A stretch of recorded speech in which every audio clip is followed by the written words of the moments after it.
Good morning, everybody. It's severe lack of talent. I am Tim Pohanka. Nick Hall. Robbie Perry. And obviously, we're here to talk about all that's going on in sports. We're excited today. It's a very, very exciting day because there's so many interesting things that happen. First question. Do you two ever intend on getting haircuts? Oh, no. It's going to keep on going. Maybe when our offices open up, maybe then Okay, I'll cut to a mullet. Okay. I'll have a mullet for you next week. I mean, I'm sitting there thinking you guys are, it's Yeah, no, already talked about it with the wife. Going full mullet this weekend. full mullet. Full All mullet. right. Well, there we go. You asked. Hey, there's a reason why we don't have looks or talent. Hooray. So not a problem. But hey, let's get this started. We've got a lot to talk about. Saw an article yesterday about the expected highest paid player in baseball if the season doesn't play next year or this year. Who do you think it is? I was going to say Trout? Harper? No. Prince Pujols? Oh. Fielder. Because of the wonky contract. Great call. Good Really? call. I remember it now. It got me thinking about this, about guaranteed contracts in baseball. And I'm going to give you some, this is from Fangraphs. So obviously, we're going to shout out to them.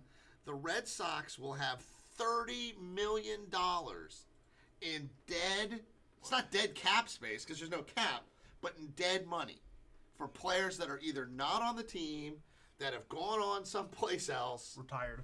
Seattle's next. Arizona. Wow. Ready? Miami. Miami doesn't pay anybody to play on the team, and they've got close to over $25 million of people who aren't on the team. Dodgers, Yankees, Toronto at $15 million. San Francisco comes in right around $15 million. Texas, the Mets, the Phillies, Detroit, St. Louis, Tampa Bay, and we'll talk about them. Pittsburgh, and then coming in right at the bottom, very little money, Cleveland. Where are the Nationals on this list? They didn't make They're the not even top. on the They list. didn't make the top list. I mean, if you That's- go I guess by a good thing, I That suppose. means they're negotiating their contracts well. Yeah. the released money players, Chen from the Marlins is making $22 million. Ellsbury from the Yankees making 21.2. Is A-Rod Prince- still on there? No, On the payroll? according to the site, he's not on here. Well, Players. you got Bobby Abreu for the Mets. He's paid through in pretty much practically perpetuity every single year still. Well, who's the guy from the Mets that gets paid? Abreu. No, is that the guy who for 40 or 50? Yes. Is that Abreu? Yes. But not Bobby Abreu. There was a Bobby Abreu that was really good. He played in the early 2000s. This Abreu, he's been getting paid $1 million every single year, and he's getting $1 million for the next 34 years. What? Check this out. Playing for the Diamondbacks in the minors. Yasmani Tomas, $17 million. Oh man, I'll tell you what. Talk about a way in a minor league system to really make everybody else on the team a little uneasy with one player. You think about Bull Durham and you go back to that and you think about them talking about him driving in his sports car around there. Hey, I got my money. How do you make $17 million in the minor leagues and hop on a player bus? Oh man. Well, first of all, I'm chartering my own flights. I'm asking the coach if it's okay. You Michael might as Jordan well. bought new buses when he played. I can't even imagine having that money and getting on Also, too, a I'll school bus. admit when I'm wrong. I'll admit when I'm wrong. Bobby Bonilla. Yeah. Not Abreu. Bobby Bonilla. Bonilla, yeah. But Bonilla still for the Mets. 30, 40 years from now? still gonna Vanilla is going to get paid $1.1 million a year every year until 2035 when he's going to be 72 years old. What a contract. What a genius. So you think about this. So it brings up guaranteed contracts in baseball versus non-guaranteed contracts in the NFL. And when I give you that, here's another one. Ready? David Price is making $16 million from the Red Sox to play for the Dodgers. I don't understand. I don't understand how. I mean, for the Players Association, obviously it's a no-brainer, but I don't understand why the NFL Players Association is so weak about that. They must be the weakest Players Association in the In a league. way, I mean, good for the players in the MLB because somehow, I mean, that's crazy to me. But how can some? That's crazy. How do the owners not push back? Here's more my on that? question. Here, does it incentivize you to change teams? If you were David no Price, loyalty, that's for well, sure. well, but if you got the guaranteed money coming for the Red Sox either way, why would you stay with the Red Sox where you would restructure Well, the these same are deal? players. Keep in mind, these are players that are traded away, and that's part of the deal that the team's going to retain some of the salary. But it just goes to the fact that baseball has guaranteed contracts, hockey has guaranteed contracts, and football they don't. And then you start. Football's the only one. Basketball has it. Well, but baseball doesn't have a salary cap, True. where hockey does have a hard salary cap. And, you start to look at the reason why some of these teams are better than other teams. Think about this. If you're the Yankees and you're pulling in all of the money that they pull in, you can afford to have more of this dead cap It's space. the owners with the most money win in baseball. I mean, for the most part. Well, For the most part, until it's there's- time to renegotiate contracts. Of course. I mean, then minor league teams like the Devil Rays and the Marlins have a chance. Oh, I'm sorry. Major minor league teams have a chance to don't have a chance. I mean, they get a player, they get a bunch of players that are good. They draft well, or they have a good farm system. You might have 1 year. You might have a Look at flash in the pan year. Oakland a few years I was ago. gonna say, They were Moneyball.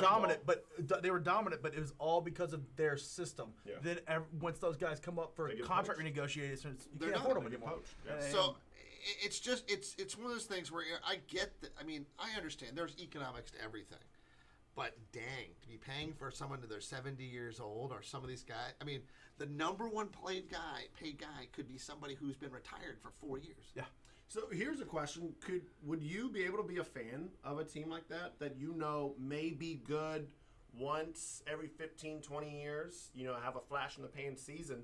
Could you be a Pittsburgh Pirates fan? Could you be an Oakland A's fan? Could you? I mean, that's tough. Yeah, I mean, tell us how that is as a Bills fan. Hey, the Bills fan. The reason why they're not good. I mean, it's just because they. They're poop not the good. bed. They They're poop just the not bed. good. It's not the system that keeps them of course. back. It's the Bills that keep them back. Like the Oakland A's, they're never going to be But good. the NFL unless has the a hard system salary changes. cap. I mean, there's a slight difference between that and baseball. For sure. I mean, and you look at what happens.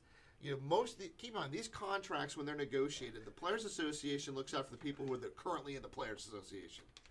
Like, I can tell you why the Bills have been bad because we drafted E.J. Manuel. Look at in him the being first all round. sensitive about his Bills team. Yeah, he's on it now. He's on it. The But reason no, why we're no, bad, we have no one to blame but ourselves. But I think about it as far as having fan bases. I think that still there's a lot of people out there they're going to represent their city. Right. That team represents Oakland, whether they have a lot of money or not. Represents Oakland, so they're going to have that fan base. But is it fair to that fan base to think I about mean, from is that it? stand- I mean, No, I couldn't do it. I'm a big believer in the salary cap for the reason of, and look, my number one team does have a big budget, and I know that, but I am a big believer that everybody deserves a fair shot. Everybody deserves a fair shot. There are teams out there that don't have a fair shot. Yeah. They just simply don't. I mean, there's not as much money because of an owner. Your team. It's an interesting dynamic when you think that your owner means as much to the team as anybody else. But in the grand scheme of things, in a sport, the money shouldn't be the determining factor if you're good or not. In baseball, it really plays a hand. Yeah. But I mean, don't you think if you're a player, okay, let's just say I'm a player, and I want, and hey, I'm good. I don't know. We're gonna dig deep and imagine that I'm good. And you have a chance to play for the Devil Rays or the Rays or whatever the name is. Tampa Rays, Tampa Bay Rays, Rays. what are they called?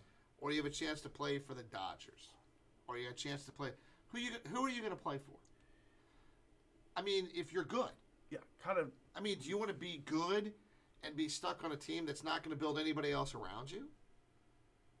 I mean, that's the benefit. That's the benefit to baseball's. I mean, to hockey and to football salary cap, is that each team is somewhat equal. Right. Where I think baseball is a little bit. It breeds some inequity, and then for a fan, that's the problem. I think where you start to look at it. I mean, you're spending money for season tickets. Right. You're buying the paraphernalia. What are you developing? Yeah, I mean, for me, like, so I went to Western Kentucky, and like for me, I will cheer for them, but I'm never going to be a diehard Western Kentucky University football fan because they're never like they're never going to compete. I would cheer for them, but I'm never going to, ride or die with them because I know the system and the money in place. They're never going to be there. Now, that's not saying that I dislike them or cheer against them, but it's just, simple facts. If I'm from Oakland, I'll be like, oh yeah, I love the A's and I cheer for them, but I'm not going to go to every game. I'm not going to listen to every game. I'm not going to watch every game because at the end of the day, it's just your efforts are futile. Yeah, Well, speaking of efforts, I'm going to bring a little controversy in here. I'm going to play a clip from Blake Snell from the Rays. Speaking of which, his comments about the season. Blake Snell, he's not a nobody. We're talking the 2018 Cy Young winner for the Tampa Bay Rays, Tampa Rays, whatever. Yeah. All right. Even though we hadn't heard of him before.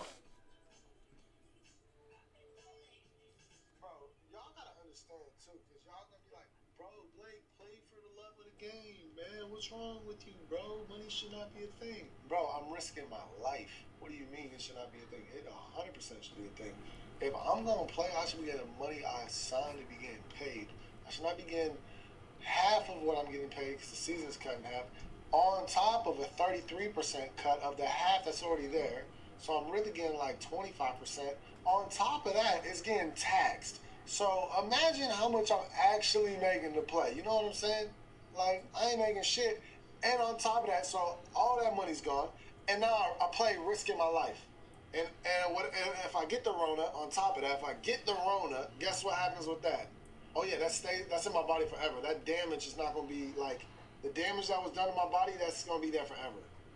So now I got to play with that on top of that. So, y'all got to understand, man, for me to take a pay cut is not happening because the risk is through the roof. It's a shorter season, less pay. Like, bro, I gotta get my money. I'm not playing unless I get mine, okay? And that's just the way it is for me. Like, I'm sorry if you guys think differently, but the risk is way the hell higher and the amount of money I make is way lower. Why would I think about doing that? Like, I'm sorry. So in my head, I'm preparing for next season, and I'm actually preparing for right now, but as if I'm preparing for next season. Like, it's super weird, man. More Twitch streams for us, that's facts. But guys, I'm just saying, man, it just doesn't make sense for me.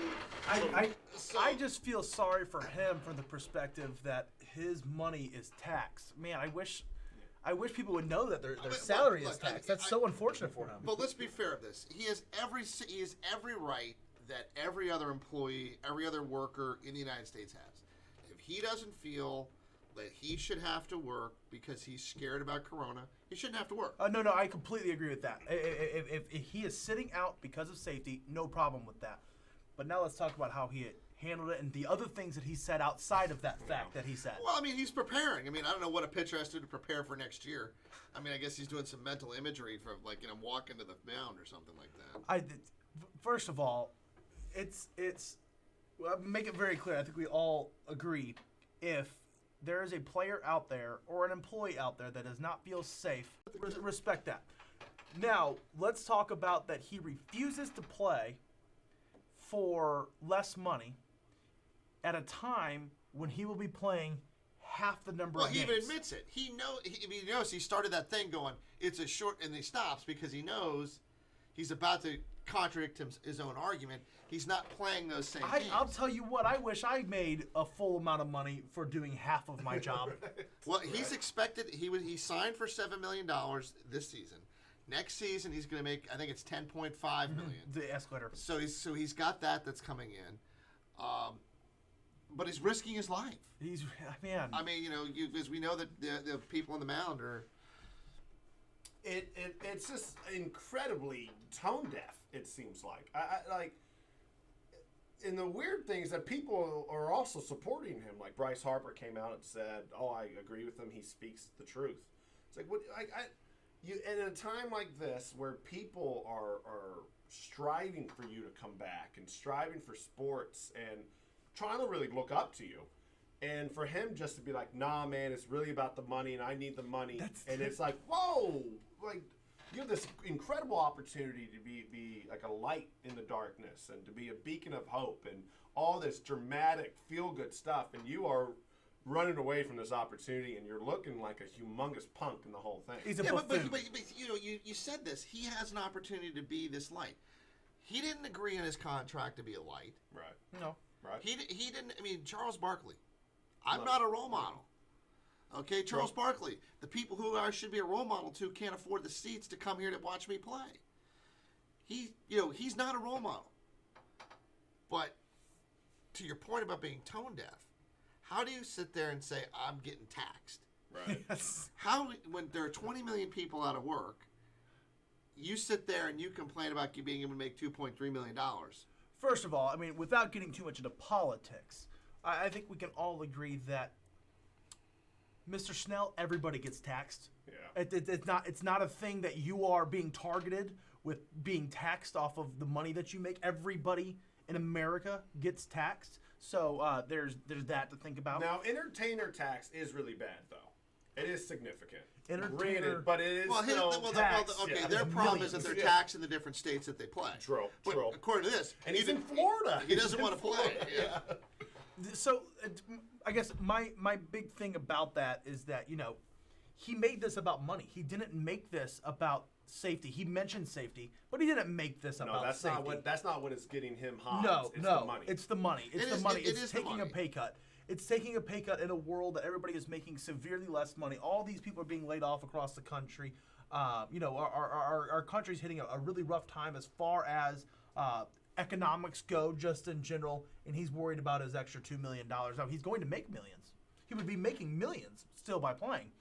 But that's just not, you know, it's not quite enough because he's playing half a season, so he's only getting half the money. That's not fair. Well, he's already upset because the Players Association agreed to take a cut. Yeah. So there's that. I mean, one thing that I look at is I don't know what he's really upset about. He's used to playing in a stadium with no fans. So, I mean, so there's that. So he's already accustomed to that deal. You know, what is the safety concern that he really has? He is a pitcher. He is, without a doubt, the one person that no one's supposed to get around. I mean, the most social distant person out there. yeah, so, short of like the center fielder. Yeah. Well, but at center fielder, if he gets on base, I don't know how I mean, he's on base. He's in the American League. He's not going to be ever hitting or anything. This year, everybody's got a DH. True. So yeah, so he's not.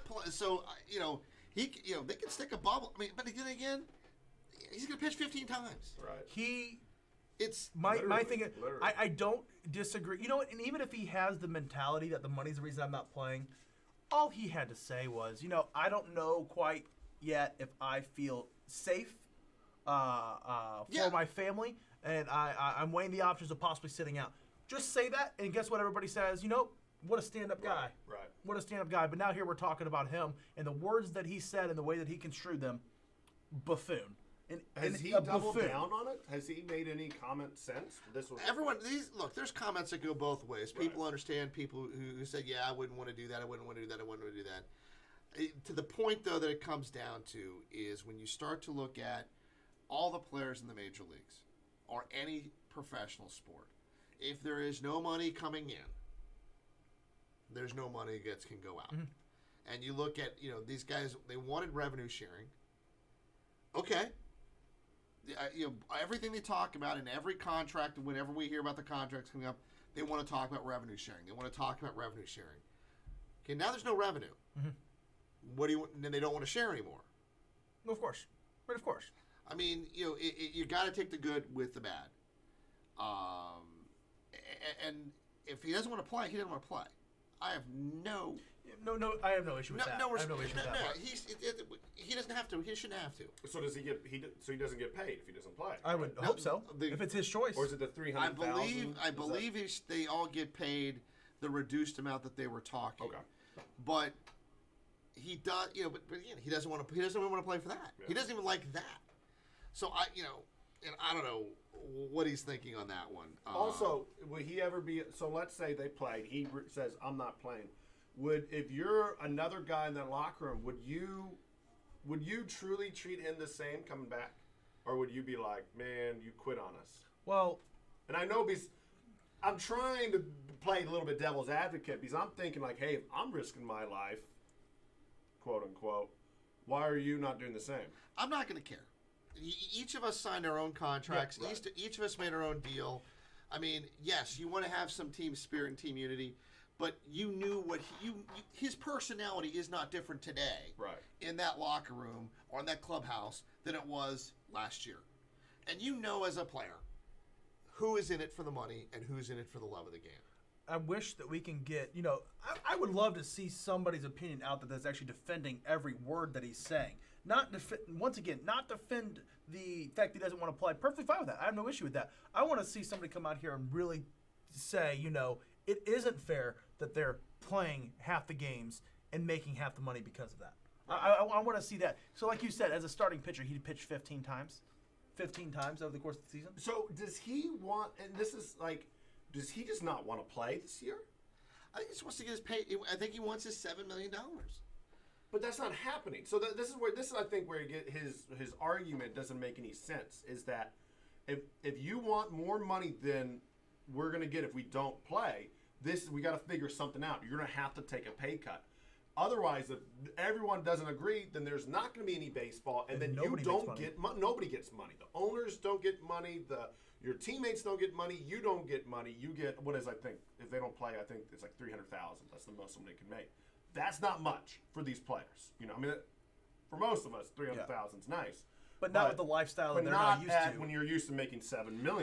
No, you're not making what you signed for, and I get behind that. And look, there is something to keep in mind. He's 27 years old. He does have another contract coming up. For sure. So in theory, he could be sitting on another $50 million.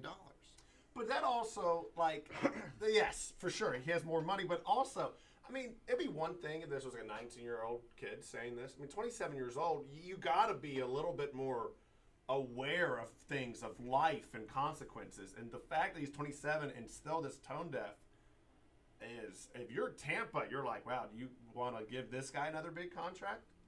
Well, then again, Tampa may, if he keeps on playing well, Tampa won't be able to afford him probably. Clearly that decision's going to have to come up, and everyone, clubhouse chemistry is still a part of anything. For sure, of course. And if you know that you're going to bring a guy in that doesn't care, maybe you don't bring him in. Right. Maybe you are just looking for a name to fill some seats, and that's why you bring him in. But again, that's another part of the game. That chemistry and how people relate is part of the game. But when you look at what's going on with the rest of the people in baseball, you've got the universal DH, so that now means that some players are going to have more opportunity, without a doubt. Absolutely. They did talk about some revenue sharing opportunities, and they're increasing the postseason. Right. So there is a lot of benefit to getting back for some of these players to get back in. Rosters will be expanded. So a lot of guys are going to get paid. So is necessarily him not being on the field that big a detriment? Oh, he's a fantastic pitcher. No, but this is where it could get a problem, is that since no one has really come out, people probably have rebuked him, but some big names like Bryce Harper didn't rebuke him. Is this going to be a precedent? Is Mike Trout going to come out and say, hey, I'm not going to play either? But I'd have no problem with that. These guys, they don't have to. No one should be forced to have to work for sure if they don't want to. But will they still play? Will the Major League Baseball, if they're half of their biggest stars, names, say, no, I'm not going to play? You're right, the NFL didn't do it with scabs. I'm going to say, since they're talking about money, I'm going to talk about money from the other perspective, too. Nowhere in the MLB's TV contract does it say if Mike Trout doesn't play, True. you're making less money. True. If the Angels take the field, even if it's with their Double-A team that has moved up to the major leagues, they take the field, they get that TV revenue. The owners, do you think the owners would be like, okay, maybe we should just... I would. Are you kidding me? If you're the owners, that? right now, you are only making money based on what is promised you in the TV contract. You're not making money from fans. So you don't have to worry if stars don't show up. You don't have to worry about that affecting your revenue at all. You don't have to worry about it because either way, zero attendance. Well, also TV revenue, if there are nobody playing, and if sports come back, if it's just baseball, then revenue will be good regardless. Yeah. But if sports start coming back and there are no stars, I mean, that will hurt ratings as well. We're watching the Korean baseball league. That's true. I If mean, it's just baseball, nothing comes back, I mean, baseball would do very, very well. I want you guys to know, my brother texted me just last week to tell me, dude, turn on ESPN2. The Golden Tee Championships are on. And I watched it for about 2 hours. I mean, you sit there and say that. I mean, people are going to watch whatever's there. Highlight comes back. I will watch Highlight. I had no idea what it is. Yeah. I mean, I might watch somebody playing croquet at this point. Cornhole championship. Sports fans are too hungry right now. They're going to watch. I mean, I started looking for the Ocho. If I can find some on the Ocho And to so watch. in a way, I think owners are having their fingers crossed behind their backs that their stars don't play. If they don't have to pay the biggest contracts, they make more money. Right. I mean, it's really quite literally that simple. I mean, True. Yeah, I will say this, that I think that if you want to come back and play, that's great. If you don't want to play, that's great. But the owners are going to put something on the field. and I mean, the Through other history, thing, they have. and if you're a player, if you don't want to come back, just take the high road and say it's because of safety. Don't put a target on your back to your fan base, the fan bases everywhere, by saying, I'm not coming back because I disagree with playing for less money for you. Makes you look bad. I mean, it Makes does. you look bad. So, talking about something that's potentially shut down and a decision that has long-reaching effects, the chancellor in the California Collegiate Association said that they will not have classes next year at least through December. It'll be all done online. That has reverberations through the entire NCAA. Absolutely it does. So, are we looking at the temporary halt of all college athletics, or will they play without those teams in the league? Here's Could be my conference play. question would be, they've said classes only. Have they said that the teams can't travel to go play? Well, I don't if know they're not that. bringing, Well, if they're not Florida bringing, said if teams can't come, we're welcome to. Everyone's welcome to play here. Arizona said the same thing. Now I can't speak for the California because I don't know. I don't know the situation with COVID-19, what's going on in there. But the SEC, Sankey, came out 2-3 weeks ago and said, essentially, I'm gonna paraphrase here. We don't need the rest of the NCAA to have ourselves an SEC football schedule this He year. basically said that we could play this year just like interconference play. Yeah, just make it an SEC schedule only, if that needed to be. And they announced that they're June 1st, LSU, the team's coming back. Yeah, so And then the commissioner also said that they're planning where the teams are going to get there between June 1st and 15th across the SEC. and I will say this: the NCAA, if some teams are playing, they're going to be sure to be involved for millions of green reasons. but if a conference comes back and those kids get sick in college, and I'm gonna bring Mr. Snell back into place. He's a pitcher and he does a lot of walking, and I'm not gonna be overly excited about what coronavirus could do to him. But I have seen what it does to people every day who in the area, and I do know that scarring is difficult. If you go back in college and you're not getting paid your $7 million, or you're not on your guaranteed $50 million contract that even if you retire, you're still going to get your money, and you no longer can play, that's going to be a huge problem. Right. What is the insurance going to be for these kids to go back there and play? But then at the same time, to one up the problem and make it even a bigger problem. But at the same time, you don't play in college, you're not getting drafted. Yeah. So they have to risk it. They have to risk it. And as bad as it sounds, You're saying they have to risk it, but I mean, the SEC is going to get their money. Mm-hmm. The NCAA is going to get their money. Absolutely. And if they don't have a sponsorship deal that they're saying that you can have now, you're not going to get your money. I think that's, I think that it is from one end you can sit there and say, oh man, Snell's, he's being tone deaf in this. But now, are we so excited about getting sports, we're willing to let some of these young kids risk the rest of their potential careers? Right. Well, it goes back, I mean, to the NCAA, and they're just the worst. Yeah. I mean, Yeah, they are that's- the worst. So, I mean, I could go, I think they're, my thoughts are pretty clear. I think they're one of the most corrupt organizations in America, period. But a lot of these guys, unfortunately, well, one, in the SEC, they're getting, paid backdoor left and right. So they're not, a lot of these guys aren't playing for free anyways. But this is what they have. That's their family, So would you rather, be healthy alone or sick with your family? I think a lot of them would say, I'd rather be with my family. Then we get to the point where then people are going to be exploiting that and I'll get into that. But I think, a lot of these, like they're always together, especially in the college level, they're always together. So if you could say, hey, you can be back with your brothers, I think, but you might get sick.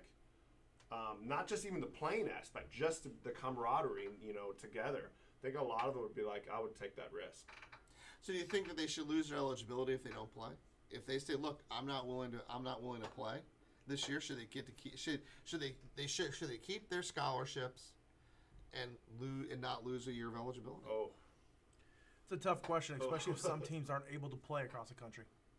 I mean, I think that the SEC going alone, or the ACC, or any of these conferences, I think they really need to sit down and think about it. You may not be a fan of the NCAA, but a universal governing body for them is designed to keep everything balanced and fair.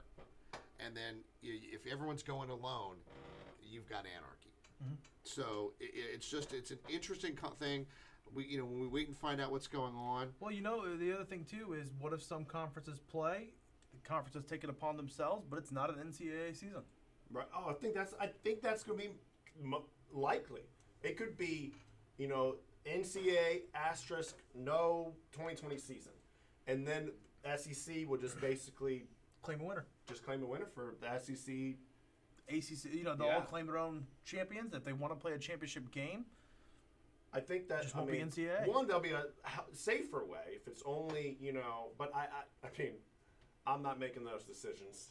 Yeah. But Aren't we glad we're not? yeah, making I'm saying, those decisions? but I think if you give, and this is where the exploitation comes in, an issue, and this is where we have to take, as the viewers, got to take a long look at, okay, are we being too selfish? But I think if you asked most of those guys at the collegiate level, especially when they come from rough backgrounds and they, don't want to go home, this is their escape. I think most of them would say, well, a lot of them would say, oh yeah, I'll take the risk. We will see. We will see. Also, now coming back, the one sport that we know is this weekend, NASCAR is back.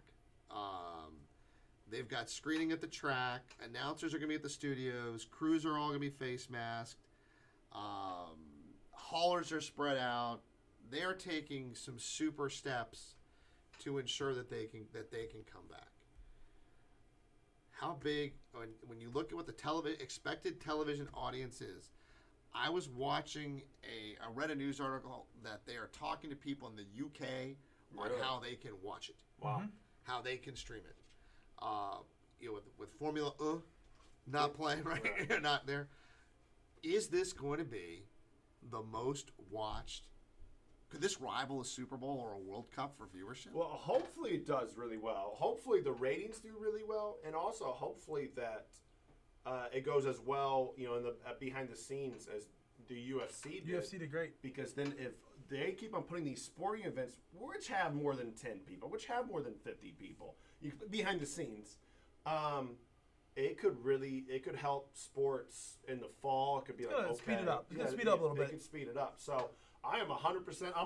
I know the Bundesliga, the German soccer is coming back Saturday. Obviously, no fans. So I mean, and then UFC's back again Saturday. So I mean, we're gonna have things to watch finally.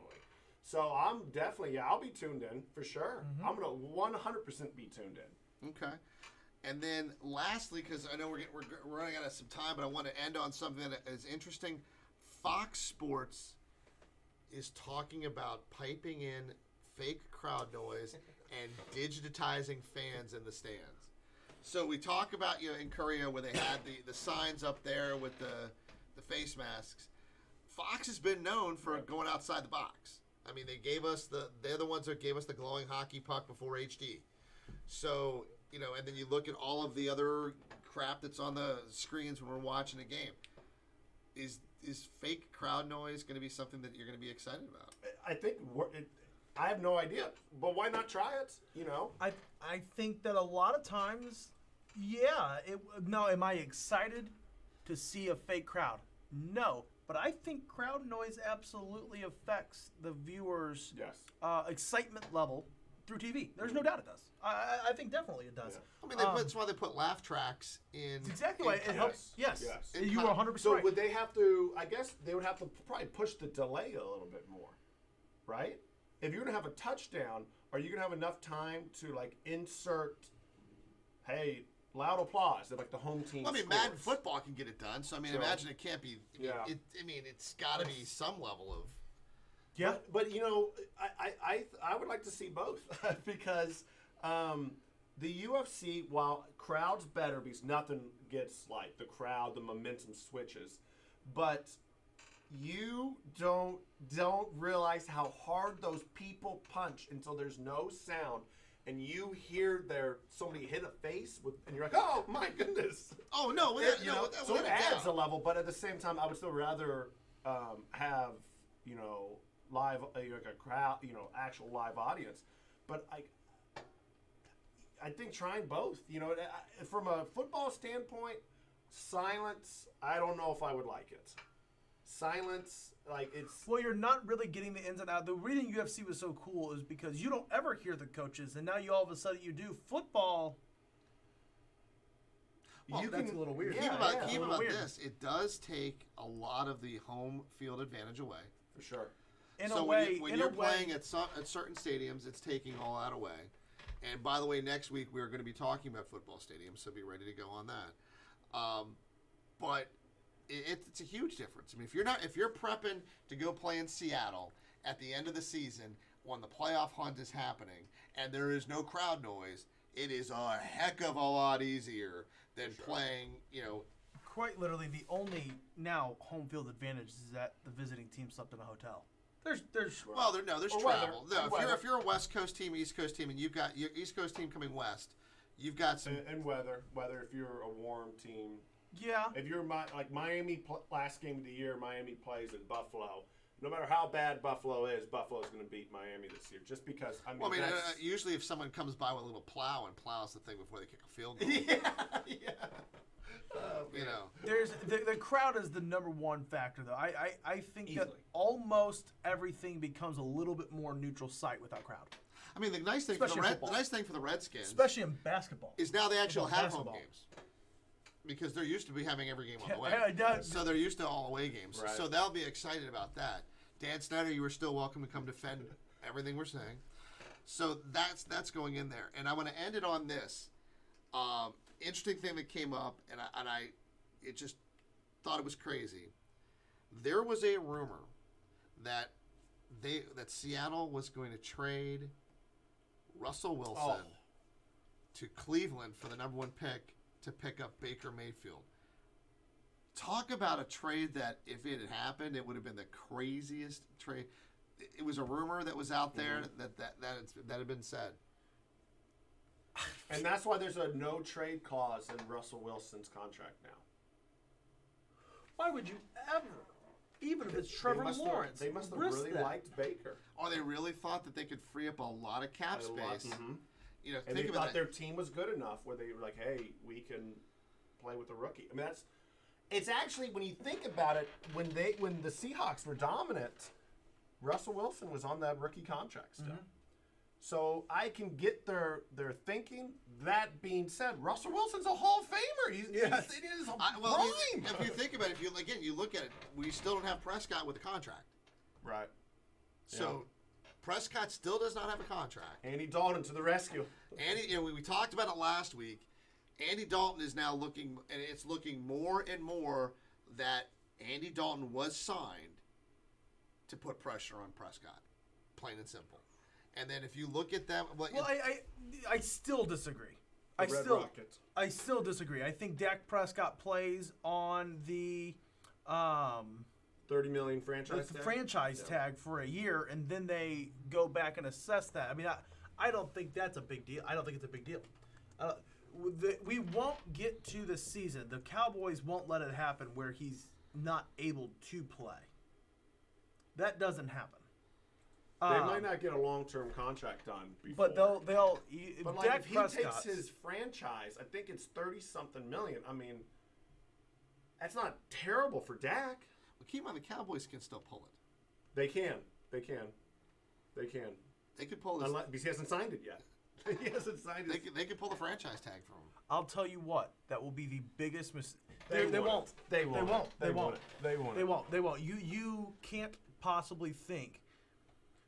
There are so many Cowboys fans that already hate Jerry Jones. He lets that happen. What happened? Oh my goodness! They're calling for his head. Jerry Jones' son, he came out and he was pretty transparent. He said, there are the numbers out there that when your quarterback takes the most chunk of your salary cap, those teams don't do well. He said, so we're trying to figure something out. Now, so coming from basically a GM, or a glorified GM in his case, that's pretty bold to basically say, hey, we can't pay our quarterback this much. If we pay him 30-40% of our salary cap, we won't win. Well, you made your decision. You've set yourself. You set the line in the sand. I guess my point is they are not looking at Andy Dalton long term. But it also, they have to be, if you're paying a quarterback big money right now, you have to be very aware that next year's salary cap might go down, not up. Because if there are no fans in the crowd this year, the salary cap will go down next year. Well, which brings me to the last item, which is Green Bay. And guess who's speaking today to the press for the first time since the draft? Aaron Rodgers? Aaron Rodgers. Nice. Okay. It's about time. So nice. Brett. So supposedly he's had conversations with Brett Favre, which that immediately just harkens back about to how Brett. To take money from Mississippi, right? No. Yeah, well, probably not on that. That's not even fair. I'm going to defend Brett on that one when it comes down to it. But when you look at it, so Brett Favre, Aaron Rodgers, quarterback controversy. When Aaron Rodgers was drafted, it was a huge deal. You always had that person breathing down his neck. We're now 15-ish years later, and Green Bay trades up in the draft to pick up a quarterback. And when you look at it, it's so paralleled that the Vikings need a quarterback again. Sign Aaron Rodgers up. This is a 4-year deal that Rodgers is on. So is he expecting to have a guy, footprints in the back? What's going to go on there? And even more important, they picked up nobody else to help that offense. Well, I think it's a very similar situation to Brett Favre and Aaron Rodgers. However, when Brett Favre, all of the retirement fiasco of Brett Favre aside, to all that aside, when Aaron Rodgers retired, or is he coming back again? There's always a chance. Next year, right? There's always a chance. All of the retirement conversation aside, because that's a whole different topic. But when Brett Favre was the Green Bay Packers quarterback with Aaron Rodgers in the waiting, there was never a doubt who the quarterback was of that team. Right. There was never a doubt of that. The problem was Brett Favre couldn't make up his mind if he wanted to be a Packer or not. They would have kept. Well, they guys, would not have forced. As long as Brett was there. If the team is not doing well, we've seen it in other places. If the team is not doing well, the first person that's going to get blamed is the quarterback. But they were doing well. They were one play away from the #1 seed last year. Yeah, they need help. They're this close to the Super Bowl. That's what doesn't make any sense. And what help did they get? They added a second-round running back. And I think that's why people are mad. It's that we can win. We were this close. We can win. We can win now. We were the 1 seed if it wasn't one play. So instead of getting offensive tackle or a wide receiver in a very rich wide receiver draft, they could have gotten a stud in the first round. It's bizarre. That's what doesn't make sense. Is that it's not that you're getting your future quarterback. I mean, because I'm a firm believer. Hey, if there's a guy there, draft him. Oh. And if your quarterback's still playing good, trade him away for a second-round pick. I love the Aaron Rodgers strategy. A mid first round quarterback draft pick, set him for 2-3 years. Not when you are literally 1 or 2 good players away from winning the Super Bowl. So, the biggest rumor that I read, because I was scouring on this, Aaron Rodgers to the Patriots. That'd be my nightmare. I mean, if you think about it, Aaron Rodgers does have a couple more good years in his body. Oh, stop. I think he has multiple. I think he has And multiple. if anyone years. is willing to, if anyone would be willing to make that trade, Be my nightmare. I'd be literally. I just Groundhog Day. But for Robbie. but that would You be. I have- mean, that would be the absolute nail in the coffin. They To would- anybody they would who lose it. to They would anybody lose who again. ever doubts that Bill Belichick could They be would the lose greatest. but if you're Green Bay, what do you have to get in return for Aaron Rodgers? You we're just not drafted a guy who you think is your future player. You've got a guy on your future, team. but not future now. you You have to didn't. be like 3 first-round picks. But you, Yeah, it would be a how? ridiculous. You didn't pick up anything to win now. yeah, You're I mean, telling your starting quarterback you don't care. So now, and this is a guy who has battled through any injury known to man to try to play. Aaron Rodgers played through some of the worst pain you've seen anyone try to do, other than luck. right. No yeah, kidding, other no than kidding. oh That's- man, Other than luck. I think that how he comes out today is going to be that wind that blows as to what's going to happen. Oh man, I would love for him to come out and be like, "Screw you guys," you know. I need to get mine. Come out like Blake Snell, be like, "I need to get mine first." Oh, I mean, man. I will That'd be tell so you, anti-Aaron Rodgers. Though. That's why it would be so great. but I do believe people are going to be looking at that, and they're not going to get 3 first-round picks for him right. Well, because they've already devalued him. yeah. if you're And they know that there's not going to be any chemistry there. I just the guy they got was like not even that good. Aaron Rodgers was supposed to be a number 1 pick, and he fell. It wasn't like who was the guy? Jordan Love? Where he was not a first-round pick. oh yeah, he.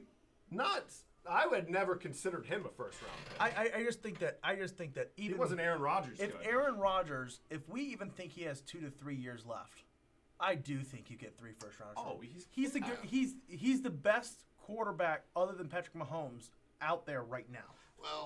Well, we will see. I mean, we can come back and we can talk about what happens after his press conference at 2.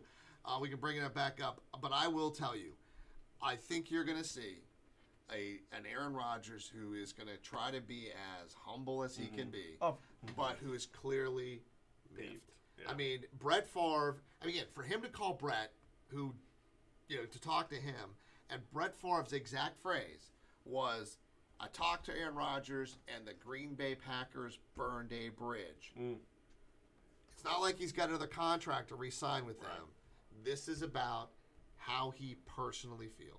I'm fine with Aaron Rodgers going to another team, but please don't be the Patriots. I think at this point it's all but confirmed. Maybe not this year, but Aaron Rodgers is not going to finish his career in Green Bay. No, he's not. He's not. And I will tell you, of all the places, I think that makes the most sense. If it happens this year, the Patriots. If it happens this year, I agree. Where else would he go? But I don't know. I don't know. And that's bold. That's basically saying, hey, we're going to take our way from a Super Bowl contender to rebuilding in 1 year. Well, I mean, but again, if you give up, he's worth a first-round draft pick, and if anyone's willing to give up first-round draft picks, I think our future quarterback's Josh Allen. Right now, if we could get Aaron Rodgers for 2 firsts and a second, I would send that right now. I'd be like, oh my goodness. Oh, Yeah. I mean, I would send 3 first-round picks for Aaron Rodgers. Right now. thank God we're fantasy football owners, not real I football think owners. I think 3 firsts for Aaron Rodgers is just scratching the surface of what else you can. Aaron Rodgers, 3 first-round. Keep in mind that's Herschel Walker trade. and back when he was in his prime, not a guy that was towards the end of his contract. But hey, we will see. We'll see how it comes out. Gang, thank you very much. It's been a pleasure as always. Everyone we've talked about, you're welcome to call in or be a guest. Dan Snyder, we still have a space for you if you want to show up. Tim Pohanka, Nick Hall, Robbie Perry. And we have a severe lack of talent.